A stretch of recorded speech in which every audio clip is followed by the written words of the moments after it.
65 इमारती वाचवण्यासाठी शासनाने नवीन अध्यादेश काढला आहे अशी महत्त्वपूर्ण माहिती राज्याचे उद्योग मंत्री उदय सामंत यांनी आज मुंबई आझाद मैदान येथे उपस्थित रहिवाशांना दिली।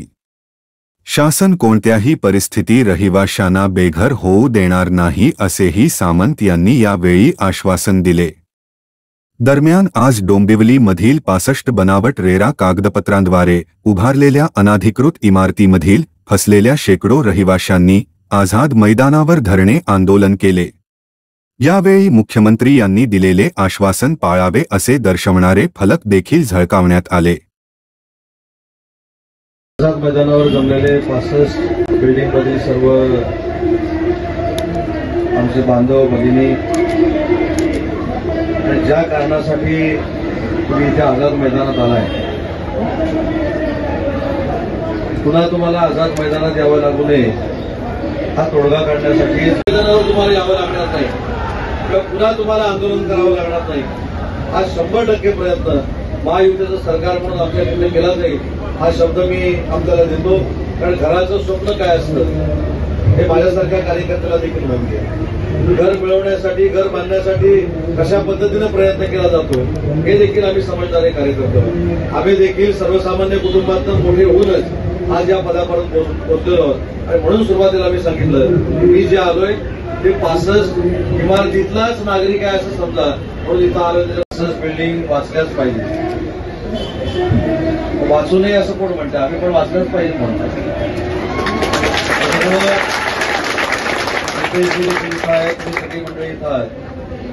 तुम्ही असं समजा की राज्याचा उद्योग मंत्री जो इथं आलेला आहे तो तुमच्या 65 बिल्डिंग मध्येच राहतो असं समजायला हरकत नाही।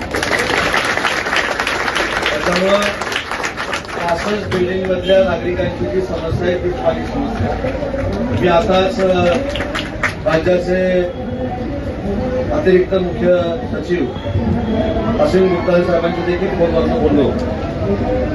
मला असं वाटतं की त्यांनी आपल्यासाठी एक GR देखील काढलेला आहे।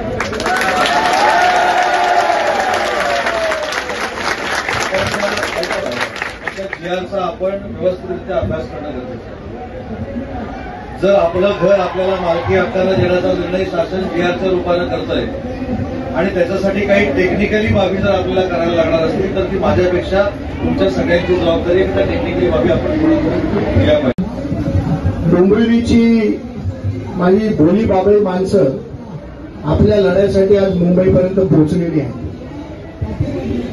हे आंदोलन जेव्हा तुम्ही लोकांनी सुरू केलं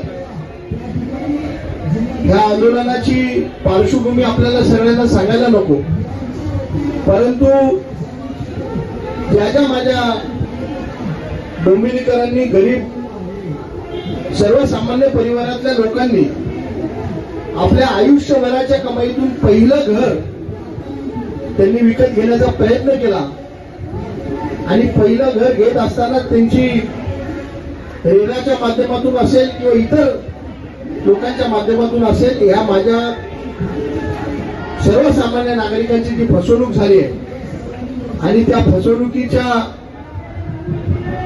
नंतर आमची लोक जी आज रस्त्यावर येण्याची वेळ आली त्यांच्यासाठी न्याय मिळवण्यासाठी मी आज तुमच्या सगळ्यांसाठी इथे आलेलो आहे।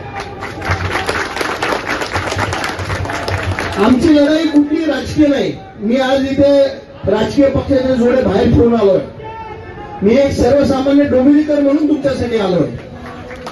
कारण आम्हाला इथे कुठलंही राजकारण करायचं नाही, आम्हाला कुठलंही क्रेडिट घ्यायचं नाही की आंदोलन कोणामुळे झालं आणि कशामुळे झालं। आम्हाला फक्त एकच गोष्ट हवी आहे की या 65 इमारतीतील सर्वसामान्य लोकांची घरं वाचली पाहिजे, हाच आमचा एक केवळवाना उद्देश आहे। जेव्हापासून ही लढाई सुरू झाली, जेव्हापासून आपण बाहेर पडलो तेव्हापासून अजूनपर्यंत काही ठोस आश्वासन मिळालेलं नाही। प्रत्येक जण सांगतो, प्रत्येक नेता आपल्याला सांगतो अरे मी तुमच्या बरोबर आहे, तुमच्या बिल्डिंग काही तुटणार नाही। इव्हन आपल्या महाराष्ट्राच्या लाडके मुख्यमंत्र्यांनी पण सांगितलं की मी तुमच्या बरोबर आहे, तुमची घरं कुठे तुटणार नाही। हे सगळं सांगत असताना कुठेतरी थोडे दिवस गेले की परत एक नोटीसची तलवार आपल्या सगळ्यांच्या डोक्यावर येते आणि मी या परिवारांशी जुडलोय तेव्हापासून मी बघतोय कोणाच्या घरी पेशंट आहे, कोणाची मुलं शाळेत जात आहेत, कोणाची मुलं लहान लहान आहेत. या सगळ्यांच्या घरामध्ये गेल्या 6 महिन्यापासून एक दुःखाचं आणि शोकाचं वातावरण या सगळ्यांच्या घरात आहे. माझी मागणी मुख्यमंत्र्यांकडे एकच आहे की अजूनपर्यंत किती दिवस या माझ्या सर्वसामान्य नागरिकांना असं तुम्ही टांगत ठेवणार आहे.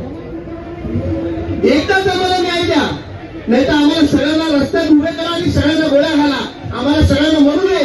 कारण आम्हाला जर तुम्ही न्याय देणार असाल तर आमचा जमून उपयोग काय? कारण आयुष्यभराची पुंजी लावली आहे, बँकेचे हप्ते चालू आहे, मुलांच्या शाळेची फी चालू आहे, घरात आजारी असलेल्या माणसांचं औषध पाणी चालू आहे. जर आज डोक्यावरचं छप्पर गेलं, मला काय यावं लागलं ऐकून घ्या. नमस्कार, मी प्रणव पाटील 65 बिल्डिंग मधून आलोय. मी आज उभा आहे बघितलं सगळ्यांनी आझाद मैदानावर मी उभा आहे. 65 बिल्डिंगचा विषय घेऊन आलोय. विषय असा आहे की रेरा मान्य आता असताना पण आम्हाला अनधिकृत घोषित केलं आणि ते अनधिकृत घोषित केल्यानंतर आज आम्हाला केडीएमसी बेघर करायच्या उंबरठ्यावर ठेवलंय. 20 जून रोजी आम्हाला नोटीस आल्या केडीएमसीकडनं की घरं लवकरात लवकर खाली करा, अन्यथा पोलीस बळाचा वापर करून तुमचं घरं खाली केले जातील. त्या विरोधात आम्ही इथे आलोय. आम्हाला 20 मार्च रोजी मुख्यमंत्री साहेब जे आहेत देवेंद्र फडणवीस साहेब आहेत, त्यांनी आम्हाला एक शब्द दिला होता अधिवेशनामध्ये, एकालाही बेघर होऊन देणार नाहीत आणि जो कोणी दोषी असेल त्याला एकालाही सोडणार नाही. ना साहेबांनी एकालाही पकडलं ना आम्हाला बेघर हो. आम्ही आज त्यांचा ज्या शब्द आहे तरी आम्ही बेघर होतोय. त्यांनी शब्द देऊन सुद्धा केडीएमसी अधिकारी आम्हाला नोटिसा पाठवतात, बेघर करतात. माझ्या असं सरकारला विनंती आहे की त्यांनी आम्हाला 65 बिल्डिंगसाठी वेगळा GR करावा आणि फक्त 65 बिल्डिंग रेरामुळे जी लोक फसली त्या 65 लोकांना वेगळा GR करून अधिकृत करावा, अधिकृत दर्जा द्यावा. धन्यवाद.